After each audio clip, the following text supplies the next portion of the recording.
ঝালকাঠিতে জমে উঠেছে কুরবানির পশুর হাট। জেলার নিয়মিত হাট ছাড়াও প্রতি বছরের মতো এবারও শহরের বিকনা স্টেডিয়ামের সামনে এ হাট শুরু হয়েছে গত 23 মে থেকে। হাটে 1.5 লাখ টাকা থেকে শুরু করে 11 লাখ টাকার গরু রয়েছে। তবে এবছর পশুর দাম তুলনামূলকভাবে অনেক বেশি বলে দাবি ক্রেতাদের।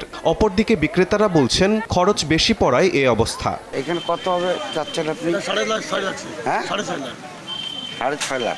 এদিকে বিগত বছরগুলোর ধারাবাহিকতায় এবছরও শেষ মুহূর্তে শহরের এ হাট বেশ জমে উঠেছে। হাটটি পৌর শহরের ভেতরে হওয়ায় কুরবানির চাঁদ রাত পর্যন্ত হাটে বেচাকেনা চলবে। হাটের ইজারাদার ও পুলিশের পক্ষ থেকে নিরাপত্তা সহ সার্বিক তদারকি করা হচ্ছে।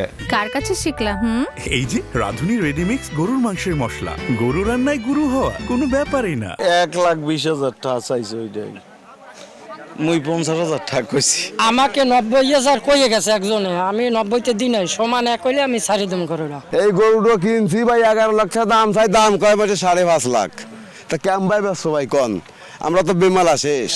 ক্রেতা এবং বিক্রেতা উভয়ের জন্য আমাদের একটি মনিটরিং সেল এবং তাদের সাহায্য সহযোগিতার জন্য বিভিন্ন ধরনের সহযোগিতার জন্য সেল গঠন করা হয়েছে। শিমুল হোসেন, সময় সংবাদ।